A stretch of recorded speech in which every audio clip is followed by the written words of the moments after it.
పురోగతిని అంచనా వేయడానికి నీతి ఆయోగ్ ఆధ్వర్యంలో సంపూర్ణ అభియాన్ అనే పథకాన్ని ప్రారంభించింది. ఇవాల్టి నుంచి సెప్టెంబర్ 30 వరకు అంటే 3 నెలల పాటు ఈ కార్యక్రమం జరగనుంది. జిల్లాల్లో గుర్తించబడిన 6 సూచికలలో సంతృప్తతను సాధించడానికి ప్రచారం నిర్వహించేందుకు సంపూర్ణత అభియాన్ను రూపొందించారు.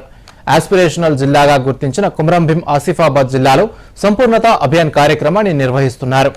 ముందుగా తిర్యాని మండలంలో వివిధ కార్యక్రమాలు నిర్వహించనున్నారు. దీనికి సంబంధించి జిల్లా కేంద్రంలోని కలెక్టరేట్లో సంబంధిత జిల్లా అధికారులతో కలెక్టర్ వెంకటేష్ ధోత్రే సమీక్షా సమావేశం నిర్వహించారు.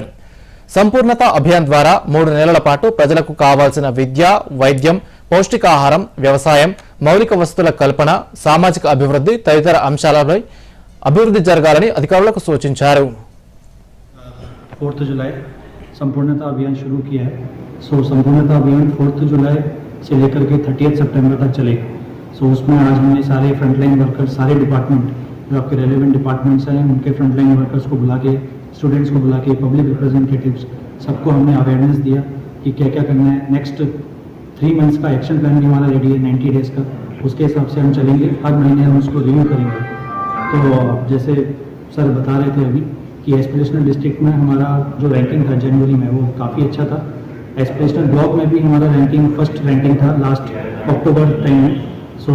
उसको भी हम इम्प्रूव करेंगे। तो जो भी हमारे गैप्स हैं सारे जिला अधिकारी के साथ मिलके, सारे मंडल लेवल अधिकारियों के साथ मिलके जो एक्शन प्लान है हम उसको इम्प्लीमेंट करके अपना जो ब्लॉक है, तिरानी ब्लॉक हो गया और एस्पिरेशनल डिस्ट्रिक्ट जो अपना कुम्रमभीम जिला है उसमें डेफिनेटली हम लोग अच्छा इम्प्रूवमेंट लाएंगे और 30 सितंबर तक सैचुरेशन मोड में ये सारे जो पैरामीटर्स हैं उसको कवर करेंगे। तो इसी के लिए आज मीटिंग हुआ जिसमें सबने पूरी अच्छी तरह से पार्टिसिपेट किया और अब सबको पता है कि क्या करना है। तो 30 सितंबर तक सब लोग